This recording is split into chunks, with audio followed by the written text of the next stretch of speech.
Episode 32। खाने के बाद मैं लेट गया। अभी रवानगी में कई घंटे बाकी थे और मैं इतनी देर सोकर ताज़ा दम हो सकता था।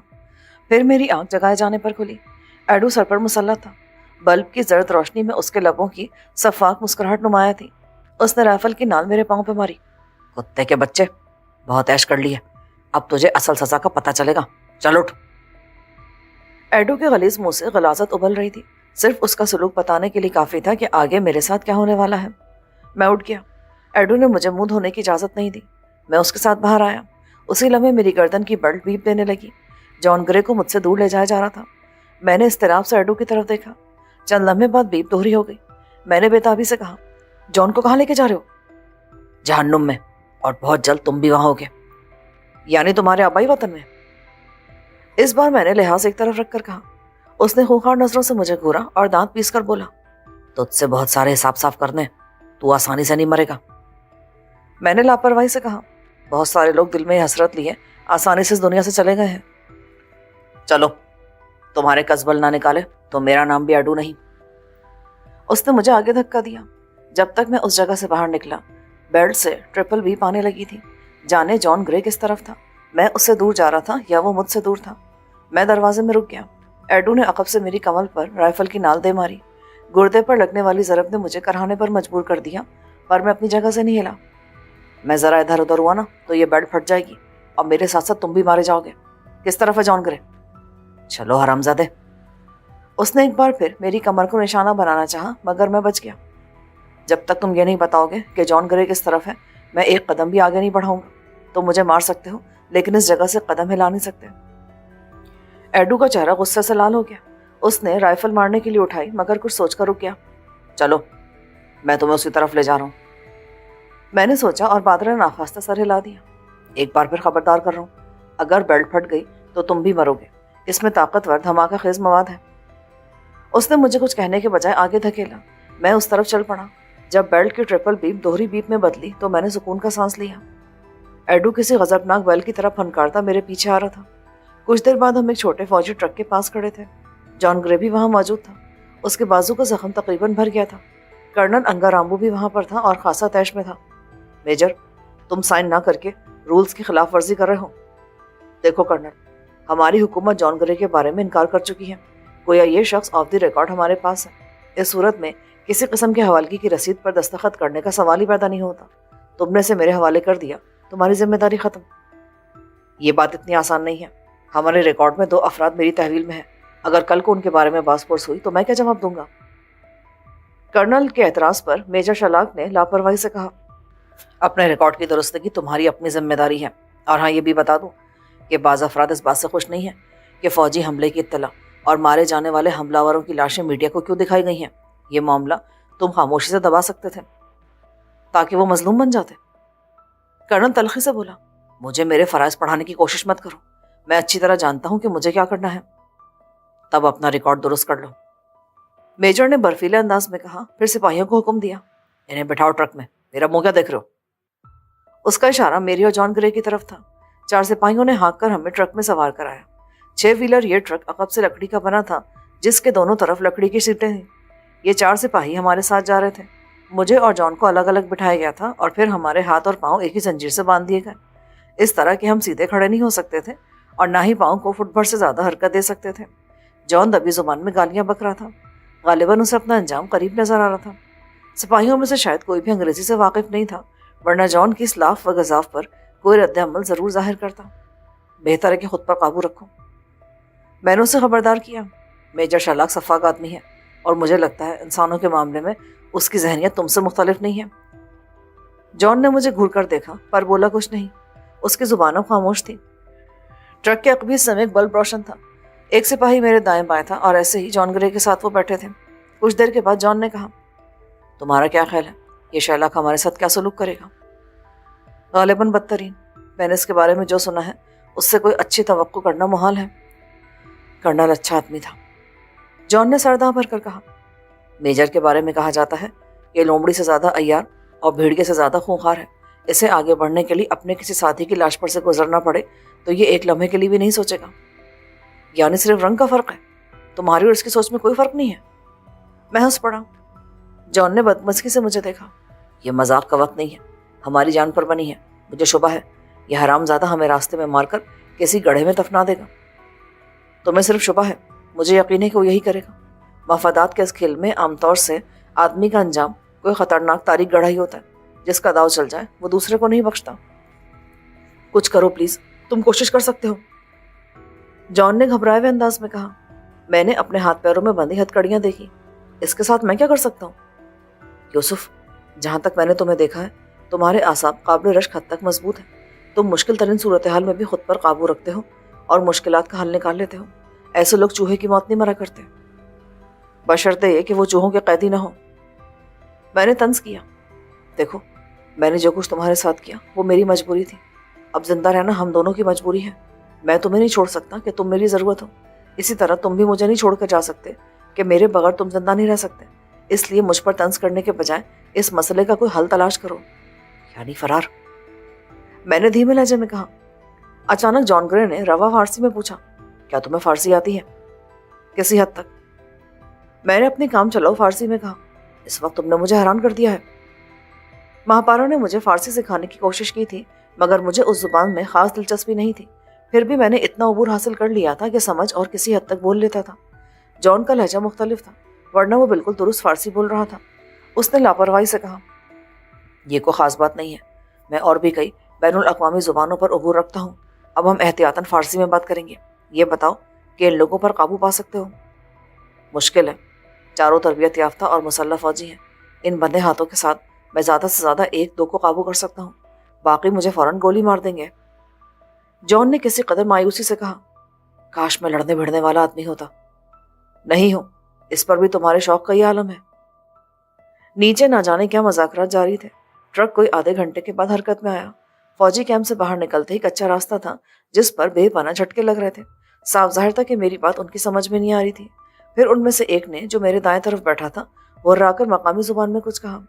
अल्फाज तो मेरी समझ में नहीं आए, लेकिन उसका अंदाज बता रहा था कि वो मुझे शटअप हो जाने का हुक्म दे रहा है, इसलिए मैं चुप हो गया। ट्रक ऊपर से खुला था और एंगल आयरन बने थे। बवक्त ज़रूरत उन पर कैनवस चढ़ाकर ट्रक को ऊपर से कवर भी कर दिया जाता। रात खासी सर्द थी। उस खित्ते में सरमा का आगाज हो गया था, लेकिन सर्दी काबिल बर्दाश्त थी। जॉन ग्रे वैसे भी सर्द इलाके का परवरदा था, उसे ज़रा भी परवाह नहीं थी। ट्रक एक जंगल से गुजर रहा था। रास्ते की हालत बता रही थी कि उस पर ट्रैफिक की आमदोरफ्त ना होने के बराबर थी। बाज़ औक़ात ट्रक बेपनाह घने दरख्तों तले से गुजर रहा था, जिसके नीचे आसमान छुप जाता था। ज़रा सी देर में झटकों से जिस्म का जोड़ जोड़ हिल गया। मैंने आसमान पर सितारों के झुरमुट से अंदाज़ा लगाया कि हम जुनूब मगरिब की तरफ जा रहे थे। उसमें जुनूब की तरफ सफ़र ज़्यादा था और मगरिब की तरफ कम। अचानक जंगल से शेर की धाड़ सुनाई दी। सिपाहियों ने सरासीमा होकर अपनी राइफलें संभाल ली। उनके चेहरे खौफजदा नजर आने लगे। फिर दो सिपाही तेज तेज लहजे में आपस में बात करने लगे। जॉन गौर से उनकी बातें सुन रहा था। मैंने अंदाज़ा लगाया कि वो उनकी ज़ुबान समझ रहा था। मेरा अंदाज़ा दुरुस्त निकला। जॉन ने मेरी तरफ देखकर कहा, ये लोग किसी आदमखोर शेर के बारे में बात कर रहे हैं जिसने इस इलाके में तबाही फैला रखी है। अब तक कोई 200 अफराद को हड़प कर चुका है। हम उस शेर के इलाके से गुजर रहे हैं। बस इसी चीज़ की कमी रह गई थी। वैसे शेर के हाथों अगर तुम्हारी कज़ा आई है तो मैं तो बिला वजह मारा जाऊंगा। तुम्हारी किस्मत। जॉन हंस पड़ा तो उसके साथ बैठे सिपाही ने दरश्त लहजे में उसे डांटा। जॉन ने बताया, ये अहमक मुझे खामोश रहने का मशवरा दे रहा है। इसका ख्याल है शेर मेरी आवाज़ सुनकर चला आएगा। मुमकिन है इसका ख्याल दुरुस्त हो। जहाँ खतरात की सिमत और नौयत के बारे में इल्म ना हो, वहाँ चुप रहना सबसे ज़्यादा मुनासिब होता है। सिपाही ने मुझे भी चुप रहने का इशारा किया। उसकी दहशत मैं महसूस कर रहा था कि शेर का खतरा मेरे ख्याल से कहीं ज़्यादा है। ये लोग इन्हीं जंगलों के परवरदा थे और इन्हें यहाँ के खतरात के बारे में कहीं ज़्यादा इल्म था। मैंने महसूस किया कि शेर की धाड़ सुनकर ट्रक की रफ्तार में इजाफा हो गया था। लिहाजा जो ट्रक पहले डोल रहा था, अब वो बाकायदा रक्स करता महसूस हो रहा था। गालिबन मेजर शलाक भी जल्द अज जल्द इस इलाके से निकल जाना चाहता था। अचानक ट्रक चलते चलते लड़खड़ाया और उसकी रफ्तार में कमी आने लगी। माय गॉड, बढ़िया ब्रस्ट हो गया है, जॉन ग्रे के मुंह से निकला। सिपाहियों के चेहरे मजीद सफ़ेद पड़ गए। इस वीरान जंगल में जहाँ कम से कम एक अदद आदमखोर शेर भी था, रुकना और पहिया बदलना उनके लिए पुलिस से रात अबूर करने से कम ना था। ट्रक रुकते ही चालाक मेजर ने ट्रक के कैबिन की तरफ खुलने वाली खिड़की से झांका और मकामी जुबान में सिपाहियों से कुछ कहा। एक सिपाही ने हिम्मत करके शेर का बहाना पेश किया, जिस पर उसे खासी नागुफ्तनी सुननी पड़ी, क्योंकि इसके बाद वो सिपाही बादल नाखास्ता नीचे आया उसने अपने साथी को भी चलने का हुक्म दिया। वो दोनों ट्रक से उतरकर पंचर होने वाले टायर का मुआयना करने लगे। बदकिस्मती से अगला दायां पहिया पंचर हुआ था, वरना कभी पहियों में से कोई एक पंचर हो जाता तो ट्रक टायरों की जोड़ी के दूसरे टायर पर चलता रहता और उन्हें जंगल में ना रुकना पड़ता। एक एक सिपाही मेरी और जॉन ग्रे की निगरानी के लिए ट्रक में मौजूद रहा, मगर फिर एक आदमी की जरूरत और पेश आई और मेरे साथ बैठा सिपाही भी उतर कर चला गया। जॉन किसी कदर सहमा हुआ था। खुद मैं भी दिल ही दिल में शेर के ना आने की दुआ मांग रहा था, वरना बंधे हाथ पैरों के साथ मैं गली के कुत्ते के मुकाबले में अपना दिफा नहीं कर सकता था। वो तो फिर भी आदमखोर शेर था। मैंने लकड़ी की पट्टियों से झांक कर देखा। तीनों सिपाही ड्राइवर के हमरा जल्दी जल्दी टायर बदलने में मसरूफ थे। उनके अंदाज में खौफ आमेज उजलत थी। दो सिपाही टायर खोल रहे थे। अचानक शेर की थाड़ दोबारा सुनाई दी और इस बार ये आवाज नजदीक से आई थी। सिपाही जो टायर ला रहे थे, उनके हाथों से टायर निकल गया और लड़खड़ाता हुआ दरख्तों की तरफ जाने लगा। वो टायर के पीछे भागे। ड्राइवर के साथ खड़े सिपाही ने राइफल उठा ली। जो सिपाही मेरे साथ बैठा था वो भी किसी कदर मुस्तरिब होकर उठ गया। उसने जरा आगे जाकर नीचे झांका। जॉन ने मेरी तरफ देखा तो उसने पिस्टल दिखाया। वो हमारी तरफ से गाफिल नहीं था। जॉन ने ज़ेर लब उसे एक हराम जानवर की औलाद करार दिया। फिर वो मेरी तरफ झुका। अगर शेर ने हमला किया तो हम इससे फ़ायदा उठा सकते हैं। हाँ, बशर्ते कि शेर ने हमें इजाज़त दे दी हो तो। मेजर शलाक दबी जुबान में सिपाहियों पर बरस रहा था, जिन्होंने शेर की धाड़ सुनकर टायर छोड़ दिया था। तकरीबन 20 गज दूर जाकर वो टायर पकड़ सके और अब उसे लेकर वापस आ रहे थे। करीब आकर उन्होंने टायर को पंचर हो जाने वाले टायर की जगह लगाने का आगाज़ किया। पास ही से कोई बंदर चीखा। जॉन ने सरगोशी की। शेर पास है, बंदर उसे देखकर चीखा है। मुमकिन है बंदर अपने ज़वाजी मामलात में मदाखलत पर चीखा हो। मैंने जवाबी सरगोशी की। जॉन मुझे घूर कर रह गया। ट्रक के सिरे पर खड़े सिपाही के अंदाज में घबराहट थी। वो बार बार झांक कर दरख्तों में देख रहा था। ये कोई 10-12 फुट चौड़ा रास्ता था। उसके दोनों जानिब ऊंची घास थी और कुछ फासले से घना जंगल शुरू हो रहा था। शेर की आवाज़ दाएं तरफ से आई थी, इसलिए सिपाही भी दाएं तरफ ही देख रहा था। टायर बदलने वाले भी दाएं तरफ थे, इसीलिए कोई भी शेर को आते नहीं देख सका था। यूं लगा जैसे ट्रक के पास बादल गरजा और बिजली कड़की हो। मैंने ट्रक के अकबी हिस्से से एक चीज़ तीर की तरह गुजरते देखी, जो जाते हुए सिपाही को भी ले गई। उसकी चीख बड़ी लर्ज़ाखेज़ थी। जॉन ग्रे की घिग्गी बन गई। मैं हक्का बक्का रह गया।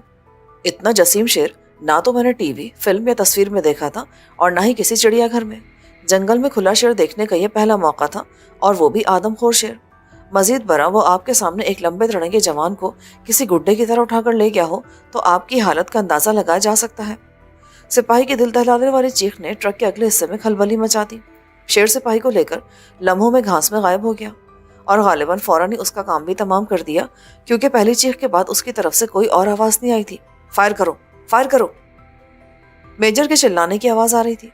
अगले लम्हे ट्रक से बाहर मौजूद सिपाहियों ने अंधाधुंध उस तरफ ब्रस्ट मारना शुरू कर दिए जिस तरफ शेर सिपाही को लेकर गया था, मगर फायरिंग उन्होंने मेजर के हुक्म की तामील में नहीं बल्कि दहशतज़दा होकर की थी। वो इतने डरे हुए थे कि एक ही बार में अपनी खुद का राइफलों के मैगजीन खाली कर दिए। बदहवासी के आलम में वो चिल्लाते हुए ट्रक पर चढ़ गए। ट्रक चलने का सवाल ही पैदा नहीं होता था। पंचर शुदा टायर उतार दिया गया था और दूसरा अभी लगाना था। जॉन ग्रे ट्रक के कोने में दुबक गया था। सिपाहियों की हालत बेपनाह खौफ ने तबाह कर दी।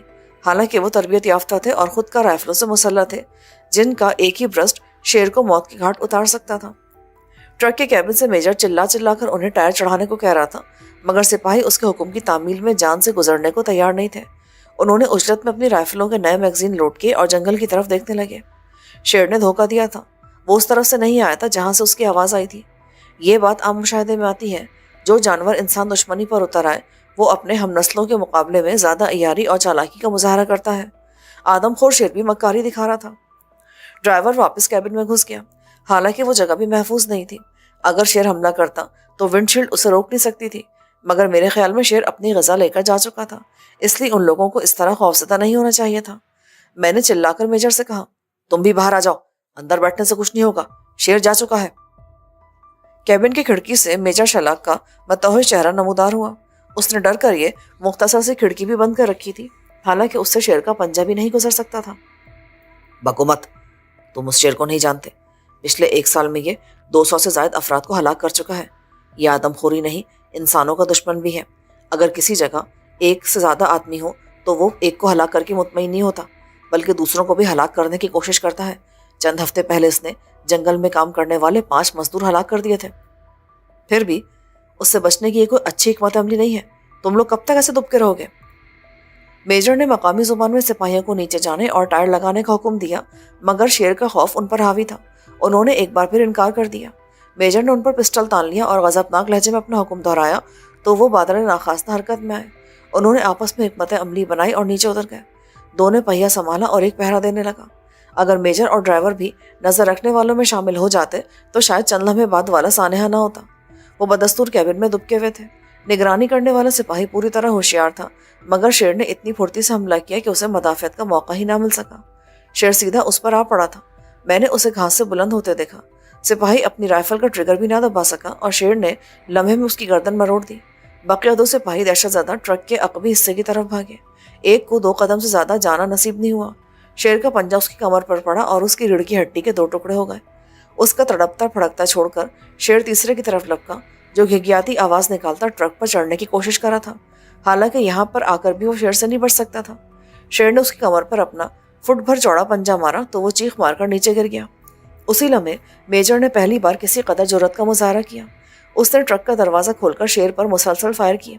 इस बार शेर गरजा तो उसकी आवाज में दर्द की बेताबी थी। उसने एक जस्त लगाई और दरख्तों में गायब हो गया। मैं नीचे कूदा और सिपाही को देखा। शेर ने उसकी पुश्त उधेड़ दी थी और वो जानकनी की कैफियत में हाथ पैर मार रहा था। मुझे याद था, मुझे जो हथकड़ी और बीड़ी पहनाई गई थी उसकी चाबी इस सिपाही की जेब में थी। इस सारे ताले एक ही चाबी से खुलते थे। सिपाही को देखने के बहाने मैंने उसकी जेब में टटोली। चाबी कमीज की जेब में थी। चाबी मैंने खामोशी से अपने ट्राउजर्स की जेब में डाल ली। उसी लम्हे मुझे शेर की गरज सुनाई दी और मैं ट्रक के नीचे घुस गया। मैं बाल बाल बचा क्योंकि उसी लम्हे शेर दम तोड़ते सिपाही पर आ गिरा। वो मेरी तरफ आया था, मगर मैं ट्रक के नीचे घुस गया था। शेर ने पंजा बढ़ाकर मुझे निकालने की कोशिश की। ट्रक के नीचे मुश्किल से फुट भर जगह थी। शेर के नाखून मेरी आस्तीन नोचकर ले गए थे। सेकंड के 10वें हिस्से की ताखीर से कमीज के बजाय मेरा बाजू भी जा सकता था। शेर जख्मी था। इस नाकामी ने उसे और मुश्तैल कर दिया। उसने गरज कर अकबी टायर पर पंजा मारा और उसे भी ब्रस्ट कर दिया। धमाके ने शेर को भी बौखला दिया और वो वापस जंगल की तरफ चला गया। मेजर ने दोबारा उस पर फायर किया। मैंने खिसक कर सिपाही तक आया तो वो बेचारा ब्रस्ट टायर के पास पड़ा हुआ था। शेर की दूसरी जस्त ने उसकी पसलियां भी तोड़ दी थी और उसका सीना अंदर की तरफ पिचक गया था। वो बिलाशुबा मर चुका था। मैंने उसकी राइफल खींच ली। उसमें नया मैगजीन पड़ा था और उसमें एक भी गोली नहीं चली थी। बंदे हाथों के साथ अगरचे राइफल चलाना मसला था, लेकिन मुझे एतमाद था अब शेर इस तरफ आया तो बचकर नहीं जाएगा। मुझे खुद से ज्यादा जॉन ग्रे की फिक्र थी। वो खुले हिस्से में था और शेर उस तक आ जाता तो उसका बचना मुहाल था। वो मारा जाता तो मैं भी ना रहता। जख्मी होने की वजह से शेर रह रहकर गुर्रा रहा था। जख्मों की तकलीफ और गुस्से का इजहार उसकी आवाज से आया था।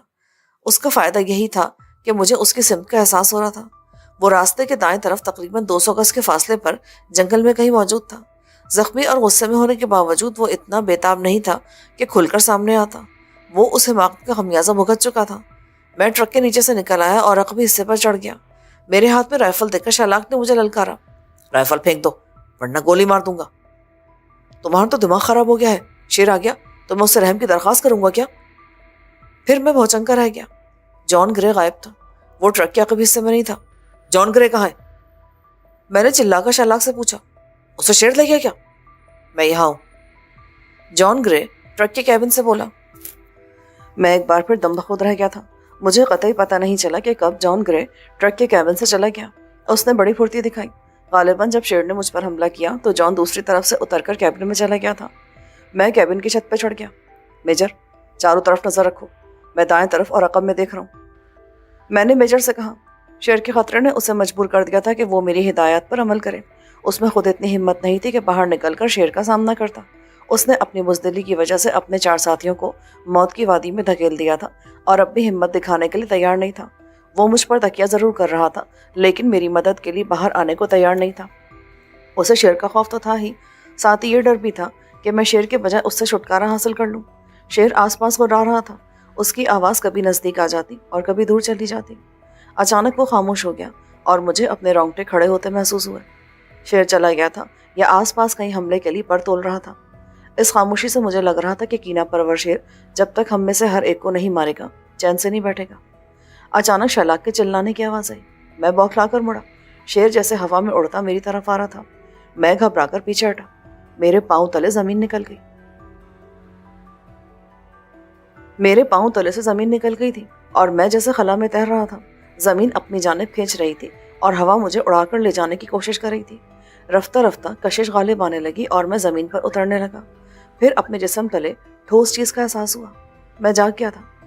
جاگا تو کچھ دیر کے لیے مجھے محسوس ہی نہیں ہوا. میں ذہنی طور پر بہت پرسکون اور جسم کو سکوت میں ڈوبا محسوس کرا تھا. اچانک مجھے یاد آیا کہ میں کہاں تھا اور کس پوزیشن میں تھا. مونا اور اس کے شوہر معروف نے مل کر میرے ساتھ کیا سلوک کیا تھا. میرے جسم پر ایک چادر تھی جس کے تلے میرا جسم اس بستر کے ساتھ بیلٹوں سے جکڑا تھا. دواؤں کے ساتھ جکڑن کا بھی اثر تھا جو مجھے اپنا جسم سن محسوس ہو رہا تھا. کمرے میں ٹیوب لائٹ کی ٹھنڈی روشنی پھیلی تھی اور فضا میں ایئر کنڈیشنر کی مخصوص مہک اور تازگی محسوس کی جا رہی تھی. وقت کا قطعی اندازہ نہیں تھا. ممکن ہے میں 8-9 گھنٹے بعد بیدار ہوا ہوں اور یہ بھی ممکن ہے کہ مجھے پورے ایک دن سے زیادہ بے ہوش رکھا گیا ہو. مجھے اپنا پیٹ خالی لگ رہا تھا لیکن بھوک یا کمزوری محسوس نہیں ہو رہی تھی. معروف نے مجھے پہلے ہی بتا دیا تھا کہ مجھے جو ڈرپ دی جا رہی ہے اس میں طاقتور ادویات اور فوڈ سپلیمنٹس بھی شامل تھے. میرے جسم سے مخصوص مواد حاصل کرنے کے لیے میری توانائی بحال رکھنا لازمی تھی.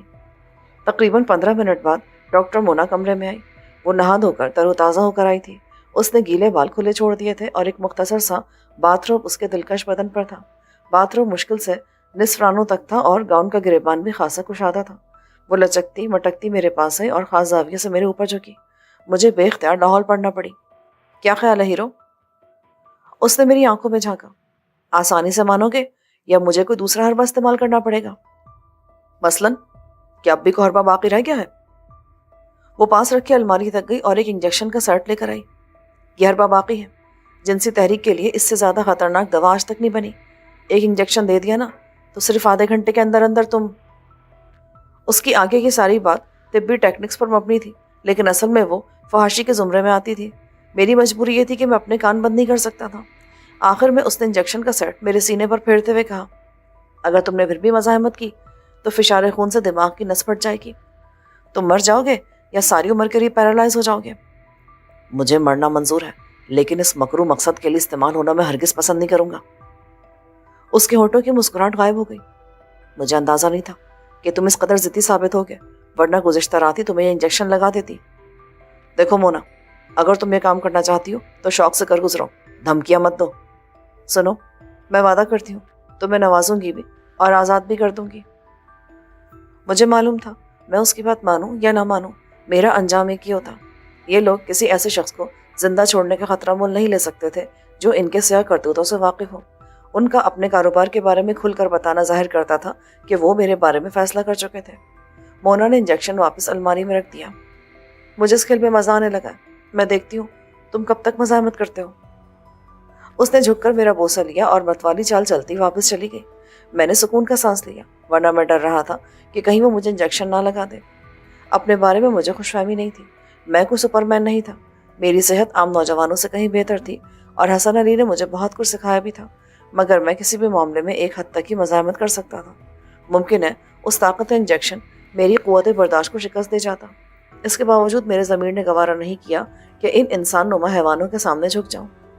میں مزید آدھا گھنٹہ اسی طرح اکیلا رہا. اس کے بعد معروف اندر آیا. امید ہے رات تمہیں اچھی نیند آئی ہوگی. شکر کرو کہ میں بے بس ہوں ورنہ تم میاں بیوی کو ہمیشہ کی نیند آ چکی ہوتی. تمہارے خون میں تو بہت گرمی ہے. امید ہے ہمیں خاصا مواد مل جائے گا. میں نے واضح کیا کہ میرے پاس کچھ اور چیزوں کی کمی نہیں ہے اور میں حسب ضرورت انہیں مہیا کر سکتا ہوں. وہ ڈھٹائی سے مسکراتا رہا. ابھی تمہاری تفریح کا بندوبست بھی کرنا ہے. اس نے بستر کے نیچے ہاتھ ڈالا اور کچھ کیا تو بستر سرہانے کی طرف سے اونچا ہونے لگا, حتیٰ کہ میں نیم دراز والی پوزیشن میں آ گیا. وہ سیدھا ہوا. اس نے سر کے پاس سے ایک بیلٹ اور نکالی اور اسے میرے ماتھے سے ٹکاتے ہوئے دوسری طرف باندھ دیا. یہ کام اس نے اتنی پھرتی سے کیا کہ مجھے سر ہلانے کی بھی مہلت نہیں ملی. وہ اس کام میں ماہر لگتا تھا. بیلٹ سے کس جانے کے بعد میں سر ہلانے کے قابل نہیں رہا. اس کے بعد اس نے اپنی جیب سے ایک لمبی سی پٹی نما چیز نکالی. قینچی سے اس کو 2 ٹکڑوں میں کاٹا. ایک ٹکڑا اس نے میری دائیں آنکھ کے پپوٹے پر لگایا. وہ ٹیپ کی طرح پپوٹے پر چپک گیا. یہ کیا کر رہے ہو؟ دیکھتے رہو. اس نے ٹکڑا کھینچ کر اس کا دوسرا سرا ماتھے کی بلٹ سے چپکا دیا. یکدم میرا پپوٹا کھینچ گیا اور میری آنکھ پوری طرح کھل گئی. میں اسے درست طریقے سے بند کرنے سے قاصر تھا. اس ٹکڑے میں کچھ ربڑ جیسی خصوصیات پائی جاتی تھی. میں پپوٹا نیچے کر کے آنکھ بند کرنا چاہ رہا تھا. خاصی طاقت صرف کر کے میں نے آنکھ بند کر بھی لی, مگر ربڑ نے اسے فوراً کھینچ کر کھل جانے پر مجبور کر دیا. اس نے میری دوسری آنکھ کے ساتھ بھی یہی سلوک کیا. یہ کیا کر رہے ہو حرامزادے؟ جلد پتہ چل جائے گا بیٹے جی. خدا کے لیے مجھے کوئی بدترین لقب دے دو پر اپنا بیٹا مت کہو۔ خیر کوئی بات نہیں، دراصل نہ جانے کیوں تم سے شفقت سی محسوس ہو رہی ہے۔ وہ کہتا ہوا باہر چلا گیا۔ ذرا دیر کے بعد دروازہ کھلا اور وہ ایک ٹی وی ٹرالی کھینچتا ہوا اندر لایا۔ اس نے سوئچ بورڈ میں 2 وائرز لگائی، ایک ٹی وی کی تھی اور ایک ٹرالی کے نچلے حصے میں رکھے VCR کی۔ میں اس کا مقصد سمجھ گیا۔ اس نے ٹرالی میرے بستر کے عین سامنے اس طرح رکھی تھی کہ بڑی اسکرین کا ٹی وی ارد گرد کے منظر پر حاوی آ گیا تھا۔ معروف نے کیسٹ VCR میں ڈالی اور بولا، ابھی تم 3 گھنٹے کا بہترین شو دیکھو گے۔ لعنت ہو تمہاری سوچ پر، اس ویڈیو میں کیا تمہارے خاندان کی کوئی تقریب ہے؟ میں نے بھننا کر پوچھا۔ بہت زیادہ بک بک کر رہے ہو، خیر اس کا بھی علاج ہے میرے پاس۔ اس نے ایک طرف رکھا میڈیکو ٹیپ اٹھا کر میرے ہونٹوں پر چپکا دیا، پھر اس نے ٹی وی آن کیا، ریموٹ سے VCR پلے کیا اور مسکراتا ہوا باہر چلا گیا۔ اس کے جاتے اس کی حرافہ بیوی اندر آ گئی۔ اس نے ایک نظر ٹی وی کی طرف دیکھا جہاں فلم کے ٹائٹلز آ رہے تھے اور وہ بھی ناقابل بیان تھے۔ میرے ہونٹ بند تھے۔ وہ بغیرتی سے مسکرائی۔ میں نے بند ہونٹوں سے اس کو گالیاں دینے کا کام کیا۔ وہ اپنا کام کر کے مسکراتی ہوئی چلی گئی۔ اس نے ٹی وی کا والیوم فل کھول دیا تھا اور اب کمرہ حیوانی جذباتی آوازوں سے گونج رہا تھا۔ اگلے 3 گھنٹے میں نے کس عذاب میں گزارے اس کی وضاحت کرنا بھی مشکل ہے۔ نہ چاہتے ہوئے بھی ٹی وی پر دکھائی اور سنائی جانے والی ساری گندگی آنکھ اور کان کے راستے اندر اتر رہی تھی۔ بند منہ کے سامنے مجھے اکائیاں آ رہی تھیں۔ مجھ پر ایک نوع کی جنونی کیفیت طاری ہو رہی تھی۔ میں انسان تھا، فرشتہ نہیں۔ اس ویڈیو نے مجھے اندر سے جذباتی طور پر تہو بالا کر کے رکھ دیا تھا۔ میں شکست کھا گیا۔ اس شکست نے مجھے رونے پر مجبور کر دیا۔ 3 گھنٹے بعد فلم ختم ہو چکی تھی اور میں بھی اندر سے ختم ہو رہا تھا۔ ڈاکٹر مونا اندر آئی۔ اس نے شیشے کا جار دیکھا اور مسکرانے لگی۔ میں نے اس کی طرف دیکھنے سے گریز کیا۔ اس نے ٹی وی اور VCR بند کیا، پھر میری آنکھوں کے پپوٹوں اور منہ پر سے ٹیپ ہٹا دیا۔ میں نے جانے کتنی دیر بعد اپنی جلتی آنکھیں بند کی۔ ڈاکٹر مونا کو جلدی تھی اس لیے وہ جار لے کر چلی گئی۔ اس کے کچھ دیر کے بعد معروف نے آ کر اسٹینڈ پر نئی ڈرپ لگائی۔ ڈرپ میں کچھ انجیکشن شامل کیے اور اس نلکی کی سوئی میرے بازو کی ابھری ہوئی رگ میں داخل کر دی۔ وہ صفاق میاں بیوی اس طرح میرا خون نچوڑنے کا انتظام کر رہے تھے۔ انہیں گالیاں دینا اور برا بھلا کہنا بیکار تھا۔ اچانک میرا جسم ایٹھا اور بل کھانے کی کوشش کرنے لگا۔ میری سانس رک گئی اور چہرہ سرخ ہونے لگا۔ جسم بندھا ہونے کی وجہ سے میں حرکت نہیں کر سکتا تھا، مگر میرے عضلات پھڑک رہے تھے۔ معروف میری حالت دیکھ کر بوکھلا گیا۔ اس نے جھک کر پوچھا، کیا ہوا ہے؟ میرا جسم ٹوٹ رہا ہے، میں نے بھیجی ہوئی آواز میں کہا۔ اچانک میرے منہ سے خون ابل پڑا۔ یہ دیکھ کر معروف مزید گھبرا گیا۔ مونا ادھر آؤ، دیکھو اسے کیا ہو رہا ہے۔ میں نے چند جھٹکے اوڑھ لیے اور گردن ایک طرف ڈال دی۔ معروف اتنا بوکھلایا کہ مونا کو بلانے کے لیے باہر لپکا اور دروازے پر اس سے ٹکرا گیا۔ دونوں ہی زمین پر گر پڑے۔ مونا جھنجھلائی، کیا قیامت آ گئی ہے؟ اس کی طبیعت اچانک بگڑ گئی ہے۔ جیسے ہی میں نے ڈرپ لگائی اس کے جسم میں جھٹکے لینے شروع کر دیے، پھر منہ سے خون نکلا اور مونا میری طرف جھپٹی۔ میں اکھڑے اکھڑے انداز میں سانس لے رہا تھا اور میرا جسم اب بھی زور لگا رہا تھا۔ مونا الماری کی طرف لپکی اور چلائی، اسے کھولو، میرا خیال ہے کوئی انجیکشن ریئیکٹ کر گیا ہے، میں اسے اس کا توڑ دے رہی ہوں۔ معروف جلدی سے میرے پاس آیا، اسے بھی مرنا نہیں چاہیے، ابھی ہمیں اس سے مزید کام لینا ہے۔ اس نے بیلٹس کھولی۔ جیسے ہی اس نے بیلٹ کھولی میں لرزتے ہوئے بستر سے نیچے گر گیا۔ میرا جسم بدستور لرز رہا تھا۔ معروف مجھے سنبھالنے کی کوشش کرنے لگا۔ مونا ایک انجیکشن لے کر میری طرف آئی۔ جیسے اس نے میرے بازو میں انجیکشن لگانے کی کوشش کی، میرا بازو زور سے ہلا اور انجیکشن اس کے ہاتھ سے اڑ کر دور جا گرا۔ لعنت ہو! وہ غرائی اور دوبارہ انجیکشن اٹھانے کے لیے لپکی۔ ظاہر ہے مجھے کسی انجیکشن کا ری ایکشن نہیں ہوا تھا تو میں اس کے توڑ کا انجیکشن کیوں لگواتا؟ مسلسل بندھے رہنے سے میرا دوران خون رک گیا تھا اور 1-2 منٹ تک آزاد رہنے سے خون کی روانی بحال نہیں ہو سکتی تھی، مگر میں اتنی دیر تک انتظار نہیں کر سکتا تھا۔ مونا مجھے دوبارہ انجیکشن لگانے کی کوشش کر سکتی تھی۔ معروف جو مجھے سنبھالنے کی کوشش کر رہا تھا، میں نے اچانک اسے بازو سے پکڑ کر کھینچا اور الماری کی طرف دھکیل دیا۔ اس نے فولادی الماری پر سر سے ٹکر ماری اور کرا کر وہیں گر گیا۔ مونا جو میز تلے انجیکشن تلاش کر رہی تھی، دھماکہ اور پھر اپنے شوہر نامدار کی کہا سن کر مڑی۔ معروف کیا ہوا تمہیں؟ مگر معروف تو اس وقت ستاروں کی سیر کر رہا تھا۔ وہ انجیکشن بھول کر شوہر کی طرف لپکی۔ جیسے ہی وہ میرے پاس سے گزری میں نے اپنی ٹانگ آگے اڑا دی۔ وہ منہ کے بل زمین پر گری اور جب اس نے سر اٹھایا تو اس کی خونم خون ناک دیکھ کر میرا دل باغ باغ ہو گیا۔ میں نے لات مار کر اسے معروف پر پھینک دیا جو جھومتے ہوئے اٹھنے کی کوشش کر رہا تھا۔ مونا کا گھٹنا اس کے سر پہ لگا تو وہ کرہا کر دوبارہ فرش پر دراز ہو گیا۔ اس سے پہلے کہ مونا چیخ مار کر یا آواز نکال کر کسی کو بلاتی، میں اس پر جھپٹا۔ ایک بار پھر میرا نشانہ اس کا منہ بنا۔ میرا گھٹنا اس کے منہ پر لگا اور منہ سے نکلنے والی آواز اندر ہی گھٹ کر رہ گئی۔ وہ الٹ کر پشت کے بل الماری سے ٹکرائی۔ اس وقت میرے اندر جیسے لاوا سا ابل رہا تھا۔ معروف ابھی تک ہل رہا تھا. اس کا سر پکڑ کر 2 دفعہ فرش سے ٹکرایا اور وہ تسلی بخش طریقے سے بے ہوش ہو گیا. اس سے فارغ ہو کر میں مونا کی طرف متوجہ ہوا جو پیچھے کھسک کر گویا الماری میں گھسنے کی کوشش کر رہی تھی. مجھے اپنی طرف آتے دیکھ کر اس نے چیخ مارنے کے لیے منہ کھولا اور اس سے پہلے کہ وہ آواز نکال دی میں نے اس کی گردن دبوچ لی. اس کے کھلے منہ سے سامنے کے 2 دانت غائب پا کر مجھے مزید خوشی ہوئی تھی. وہ جار کہاں ہے؟ میرے لہجے میں ایسی بات تھی کہ مونا نے بلا ہچکچائے بتا دیا. وہ اندر ہے. کہاں اندر؟ پلیز میری سانس رک رہی ہے. اس نے آنکھوں سے دروازے کی طرف اشارہ کیا پھر بولی. گھر میں اور کون ہے؟ کوئی نہیں. میں نے پاس ٹرے سے تیز نوکدار قینچی اٹھا کر اسے مونا کی شہرک پر رکھ دیا. میں آواز دے رہا ہوں، اگر کسی طرف سے جواب آئے نا تو یہ قینچی تمہاری شہرک کاٹ دے گی. کچن میں ملازمہ ہے. اس نے لرزتی آواز میں کہا. انٹرکام ہے نا؟ ہاں. تم مکاری دکھا رہے تھے. ہاں، تم جیسے گندے لوگوں کے ساتھ مکاری سے ہی کام چلتا ہے. یہاں انٹرکام ہے تو اسے کہو کہ چھٹی کرے اور گھر جائے. چوکیدار کہاں ہے؟ اس کی ماں کی حالت خراب ہے، وہ چھٹی لے کر گیا ہے. اب وہ ذرا آسانی سے بول رہی تھی. میں نے اسے بازو سے پکڑ کر جھٹکے سے اٹھایا تو وہ کرائی. پلیز، میں نازک عورت ہوں. خود کو عورت کہہ کر اس لفظ کی توہین مت کرو. تم سے 1000 گنا اچھی وہ طوائف ہے جو اپنے جسم کی کمائی کھاتی ہے، کسی کو دھوکہ نہیں دیتی. میرے مجبور کرنے پر اس نے انٹرکام پر کچن میں کام کرنے والی ملازمہ سے کہا. تم چھٹی کر کے گھر جاؤ، کھانے کو مارو گولی، اب ہم نے کھانا نہیں کھانا، بھاڑ میں گئے برتن. مونا چلانے لگی. میں کہہ رہی ہوں دفعہ ہو جاؤ. اس نے انٹرکام واپس رکھ دیا مگر چالاکی کے ساتھ. اس کا بٹن بند نہیں کیا تھا، اس لیے اس کے بولنے سے پہلے میں نے اس کے منہ پر ہاتھ رکھا اور انٹرکام کا بٹن بند کر دیا. میرا دل چاہ رہا تھا کہ اس خوبصورت چڑیل کو مار مار کر اس کا حلیہ بگاڑ دوں. اپنی مکاری پکڑے جانے پر مارے خوف کے اس کی آنکھیں پھیل گئیں. میں نے اس کے سر پہ گھونسا مارا. جب وہ چکرا کر گری تو اسے اور معروف دونوں کو اٹھا کر بستر پر ڈال کر ان دونوں کو بیلٹوں سے جکڑ دیا. اگرچہ 2 افراد کو اوپر تلے لٹا کر یہ کام خاصا مشکل تھا. بیلٹس کی لمبائی اتنی نہیں تھی لیکن میں نے کسی نہ کسی طرح یہ کام کر ہی لیا. انہیں جکڑ کر میں نے ان کے منہ بھی ٹیپ سے بند کر دیے. میرے ہاتھ مونا کے گندے خون سے آلودہ ہو رہے تھے. ایک کپڑے سے ہاتھ صاف کرتے ہوئے پہلی بار مجھے اپنی حالت کا اندازہ ہوا. میرے جسم پر لباس نام کی ایک دھجی نہ تھی. چادر کمر سے باندھ کر میں محتاط انداز میں کمرے سے باہر آیا. بنگلہ زیادہ بڑا نہیں تھا لیکن یہ کمرہ سب سے پیچھے اور ساخت کے اعتبار سے ساؤنڈ پروف لگتا تھا. سب سے بڑھ کر یہ کمرہ ان لوگوں کے بیڈ روم میں ایک کھسک جانے والی کتابوں کی الماری کے عقب میں تھا. میں نے جلدی سے وارڈروب کھولی اور اس میں سے معروف کی ایک پینٹ اور ایک عدد قمیض نکال لی. اس کا سائز مجھ سے کسی قدر مختلف تھا، یعنی پیٹ بڑا تھا لیکن قد چھوٹا تھا، اس لیے پتلون کے ساتھ بیلٹ لینی پڑی. وہاں پر ایک جگہ کچھ پھل رکھے تھے. میں نے ان سے پیٹ بھرا اور پھر وہاں رکھا.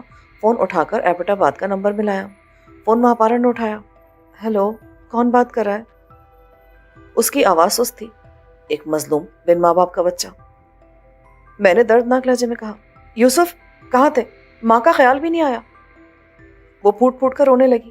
ارے ماں پلیز آپ روئے مت، میں فرار نہیں ہوا تھا، دشمن پکڑ کر لے گئے تھے. اب بھی میں دشمن کے گھر سے بات کر رہا ہوں. بے وقوف بناتے ہو مجھے. بھلا دشمن کیوں اجازت دے گا بات کرنے کی؟ کیونکہ وہ میرے قابو میں ہے. خیر آپ یہ بتائیں کہ استاد معظم کہاں ہے؟ وہ وہیں اسلام آباد میں ہے. پاگلوں کی طرح تمہیں تلاش کر رہا ہے. جمشید علی بھی آ گئے ہیں. میرے پاس ان کا فون نمبر نہیں ہے، اگر آپ کے پاس ہے تو دے دیں. لکھو. مہاپارا نے مجھے 2 نمبر دیے. ان میں سے کسی ایک پر حسن یا جمشید علی مل جائیں گے. میں نے وہیں سے ایک ٹشو لیا اور قلم سے اس پر نمبر لکھے. تھینکس مام، میں بس جلدی آؤں گا. فون کاٹ کر میں نے پہلا نمبر ملایا. اتفاق سے وہی مل گیا. جمشید علی نے فون اٹھایا تھا. ان کی پرسکون آواز سے قطعی نہیں لگ رہا تھا کہ وہ کچھ پریشان بھی ہیں. یس پاپا میں. یوسف کہاں ہو تم؟ میں دشمن کی قید میں تھا، آپ جلدی سے اس جگہ آ جائیں. میں نے انہیں مونا اور معروف کے بنگلے کا پتہ سمجھایا. ڈاکٹر مونا مالک اس جگہ کی. اوکے میں آ رہا ہوں. انہوں نے پتہ لے کر وقت ضائع کیے بغیر فون رکھ دیا. اگرچہ مجھے یقین نہیں تھا کہ اب بنگلے میں کوئی نہیں تھا لیکن میں نے حفظ ماتقدم کے طور پر ایک چکر لگانے کا فیصلہ کیا. کچن بھی عقبی حصے میں تھا پر وہاں کوئی نہیں تھا. ایک طرف اد پکی ہانڈی رکھی تھی. فریج میں تازہ دودھ کا جگ تھا. میں نے اس سے ایک گلاس دودھ نکال کر پیا. روٹی پر مکھن لگا کر کھایا اور واپس بیڈ روم میں آ کر خفیہ کمرے میں جھانکا. حیرت انگیز طور پر دونوں میاں بیوی ہوش میں تھے اور کل بلا رہے تھے. میں نے جان بوجھ کر مونا کو نیچے رکھا تھا. ایک تو معروف کا وزن، اوپر سے سختی سے بندھی ہوئی بیلٹ. اس کا برا حال تھا، چہرہ سرخ ہو رہا تھا اور آنکھوں میں التجائیں مچل رہی تھی. میں نے خوش دلی سے کہا. کیا حال ہے؟ امید ہے مزے میں ہو گیا. معروف کے تاثرات سے ایسا لگ رہا تھا جیسے وہ دل ہی دل میں مجھے بے شمار سنا رہا ہو. یہی حالت کو 1 گھنٹہ پہلے میری بھی تھی. خوش رہو میری جان, مزے کرو. کیا خیال ہے تمہیں وہ انجیکشن نہ دے دوں؟ میں نے اس کا منہ سہلایا. معروف کی آنکھیں پھیل گئی. اس نے شدت سے نفی میں سر ہلایا. میں نے اسے ڈرانے کے لیے الماری سے وہ انجیکشن نکالا. ایک انجیکشن سرنج میں بھر کر باقی میں نے فرش پہ دے مارے. انسانیت کے ان دشمنوں کے لیے میرے دل میں قطعی رحم نہیں تھا. میں نے معروف کے ہلنے جلنے اور ناک سے التجائے آمیز آوازیں نکالنے کے باوجود انجیکشن اس کے کولے میں گھونپ دیا. اگرچہ یہ نس میں لگانے والا انجیکشن تھا, مگر گوشت میں لگانے سے بھی اس کا اثر ہوتا تھا. ہیو اے نائس ٹائم, میں نے استہزائیہ لہجے میں کہا اور باہر آ گیا. پورے بنگلے میں کوئی نہیں تھا. 3 گیٹ کا بغلی دروازہ اس طرح کا تھا کہ بند کرنے پر خود بخود لاک ہو جاتا تھا اور پھر اسے چابی یا اندر سے ہی کھولا جا سکتا تھا. گویا ملازمہ جا چکی تھی. واپس آ کر میں نے بیڈ روم کی تلاشی لی. وہاں کئی ایسی اشیاء نکلی جن سے ان دونوں میاں بیوی کی عیاش طبیعت کا اندازہ ہوتا تھا. ایک خفیہ دراز سے جو الماری میں چھپی ہوئی تھی خاصی بڑی رقم کے علاوہ ایک عدد جدید وضع کا پسٹل بھی نکلا. دونوں میاں بیوی کئی انسانوں کے قاتل تھے. میں پسٹل لے کر اندر آیا تو بڑی دلچسپ سچویشن تھی. معروف کی حالت خراب تھی اور وہ بندھے ہونے کے باوجود مونا کو نوچ کھسوٹ رہا تھا. وہ بری طرح مچل رہی تھی. میں نے اس کے منہ سے ٹیپ اتارا تو وہ بری طرح رو بھی رہی تھی. خدا کے لیے مجھے اس درندے سے بچاؤ. یہ درندہ تو غالباً تمہارا شوہر ہے. ویسے بائی دا وے تم نے بے اولاد خواتین کو اولاد بخشنے کے لیے اپنے شوہر کو استعمال کیوں نہیں کیا؟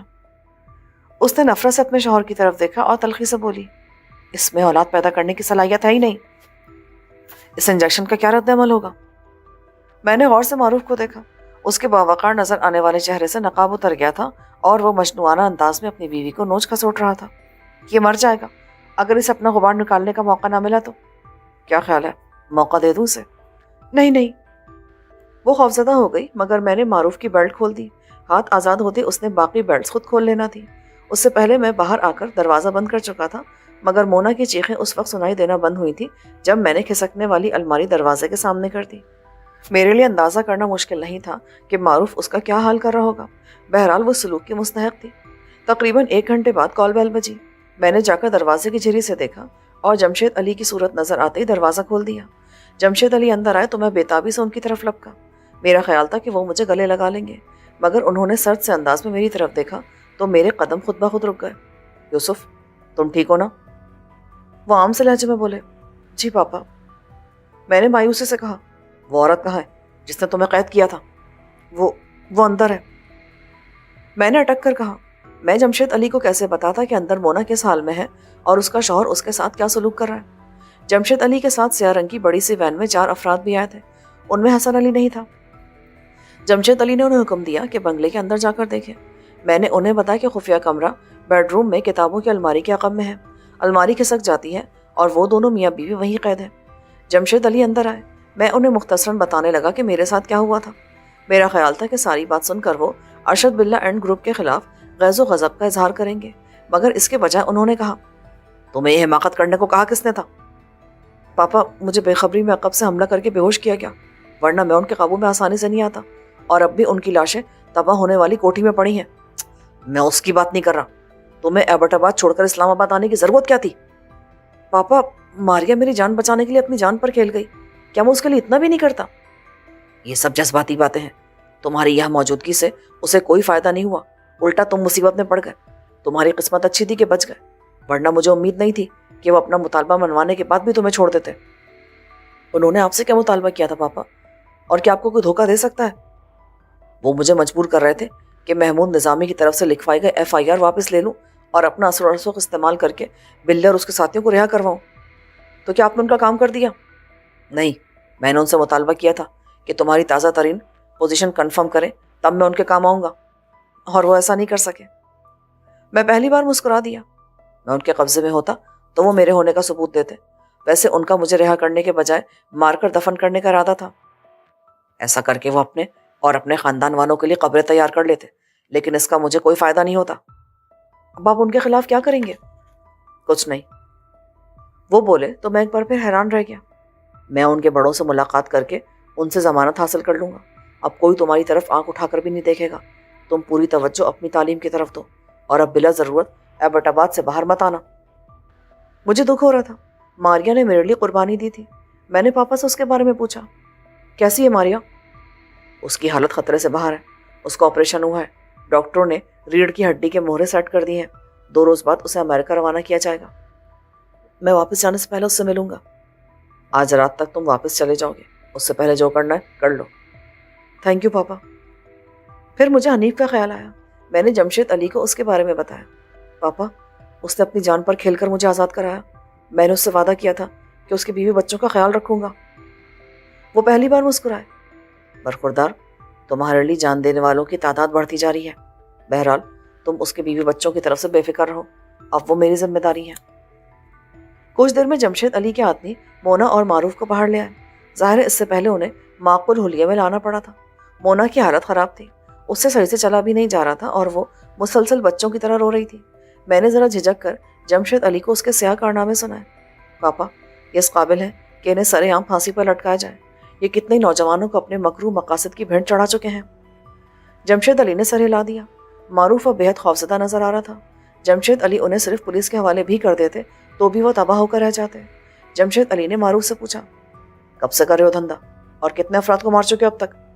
कौन सा धंधा? हमने नहीं मारा किसी को। ले चलो इन्हें, इनका हिसाब किताब बाद में करेंगे। जमशेद अली ने अपने साथियों को हुक्म दिया। हम कहीं नहीं जाएंगे। मोना चिल्लाई, मगर वो उन्हें आराम से ले गए। कुछ देर बाद जमशेद अली ने मुझे इशारा किया। बाहर उनकी शानदार मर्सिडीज खड़ी थी, वो उसमें आए थे। बाकी जीप में थे। वो मोना और मारूफ को लेकर जा चुके थे। शाम के 4 बज रहे थे और अभी तक बेहद गर्मी थी। मारूफ का बंगला अंदर से मुकम्मल एयर कंडीशन था। इसी तरह जमशेद अली की कार भी एयर कंडीशन थी, इसलिए मैं जो कुछ देर बाहर रहा उसी में मुझे गर्मी की शिद्दत का अंदाज़ा हुआ। ड्राइवर नहीं था, जमशेद अली खुद ड्राइव कर रहे थे। हसन अली कहाँ है? वो मेरे कुछ काम निपटाने के लिए पेशावर गया है, कल सुबह आएगा। मैं किसके साथ जाऊंगा? आप मुझे रात को रवाना कर रहे हैं ना? तुम मेरे साथ चलोगे, महापारा से भी मिलूंगा, बहुत दिन हो गए उसे देखे हुए। जब मैं जमशेद पैलेस में था तो बच्चा होने के बावजूद मैंने कई बार महसूस किया था कि जमशेद अली का झुकाव महापारा की तरफ था और वो उन्हें पसंद करते थे, मगर कभी उन्होंने एक हद से बढ़ने की कोशिश नहीं की। महापारा ज़ाहिर है इस हैसियत से उन्हें पसंद नहीं करती थी, मगर मैंने उन्हें कभी जमशेद अली से गुरेजा नहीं पाया। बस वो उनके सामने लिए दिए अंदाज में रहती थी। उस वक्त जमशेद अली ने जिस लहजे में कहा था उसने मुझे चौंका दिया। वो सही मानों में शरीफ आदमी थे। दुनिया उन्हें स्मगलर या जराइम पेशा कहती थी, मगर एक हसीन औरत बरसों उनके महल में रही। वो उनके मुकम्मल इख्तियार में थी। वो उसके साथ जैसा चाहे सलूक करते। वो किसी से फरियाद भी नहीं कर सकती थी। मगर को गलत हरकत करना तो रहा एक तरफ, जमशेद अली ने महापारा पर एक गलत नज़र तक नहीं डाली थी। वो जब उनसे मिलते पूरे एहतराम से मिलते। जमशेद अली की पसंदीदगी के एहसास के साथ मुझे ये भी एहसास था कि महापारा उनकी पसंदीदगी से वाकिफ़ है और किसी कदर उनसे खाइफ भी है। अब क्यों खाइफ है इसका मुझे पता नहीं था।